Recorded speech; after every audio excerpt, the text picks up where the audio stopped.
Some cars are just tools. They're steel, glass, and rubber that get you from A to B. But then, every once in a while, a car comes along that becomes something more. It becomes a legend, part of the culture. And for 60 years, one car has defined that legend better than almost any other. So let's dive into the story of the Ford Mustang. And this is it. This is where it all kicked off. The original 1964 Ford Mustang. This wasn't just another car on the road. It was like the spirit of a generation captured in metal. It was stylish, it was fun, and crucially, it was affordable.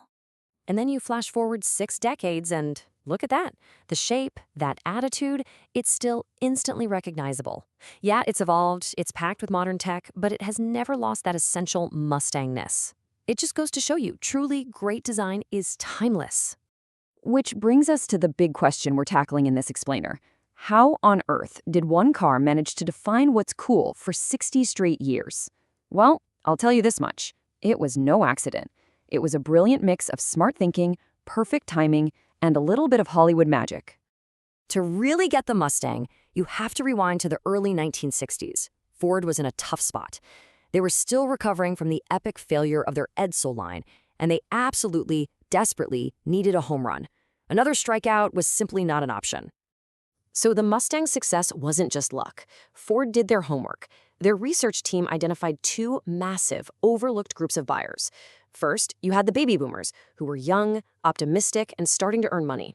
And second, there was a growing wave of women buying their own cars. So Ford decided to build something specifically for them, a car that was sporty, practical, and stylish. The debut was a stroke of genius.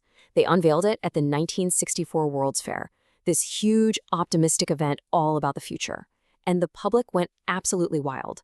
Ford hoped to sell maybe 100,000 in the first year. They sold that many in the first 3 months. The reaction was just overwhelming. And here's the real secret weapon. The reason it took off like a rocket: the price. For just over $2,000, you could buy a car that looked like it belonged to a movie star. That price tag put the dream within reach for millions of average Americans. And this story just perfectly sums up the excitement. This is Gail Wise, a 22-year-old schoolteacher at the time. She was so completely captivated that she walked into a dealership in Chicago and somehow convinced them to sell her this gorgeous convertible 2 full days before the official launch date. That makes her the very first Mustang owner in history. So the Mustang was a massive sales success right out of the gate, but Ford knew it had more in it. It was time to give this stylish pony car some serious muscle. Let's look at how they turned it into a performance legend. The race for power happened fast. Within just 1 year, the Shelby GT350 hit the streets, basically a race car with a license plate. Then came the GT500, stuffing a huge big block V8 under the hood for insane straight-line speed. By 1968, with a legendary 428 Cobra jet engine, the Mustang's reputation as a top-tier muscle car was set in stone. The man who made this all happen was the legendary Carroll Shelby. He was a racer and a builder, and Ford gave him a simple task: take our Mustang and make it beat Corvettes on the racetrack. He did exactly that, giving the Mustang a level of street cred and racing pedigree that no ad campaign could ever buy. By 1968, the Shelby Mustang was so dominant that it earned a special name, the GT500 KR. That KR stood for King of the Road. And you know what? It absolutely was. This was the peak of 1960s Mustang power.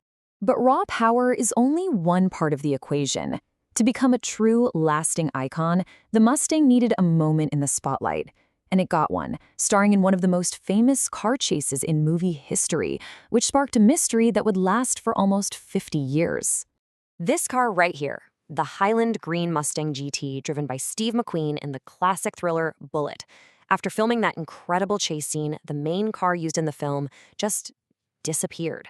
For decades, it was one of the car world's greatest unsolved mysteries. So here's the unbelievable twist in the story. In 1974, a guy named Bob Kiernan bought the car from a classified ad for a few $1,000s. He just wanted a cool car to drive every day. In fact, his wife, who was a schoolteacher, used this legendary movie car for her daily commute. They had no idea they were driving a piece of history.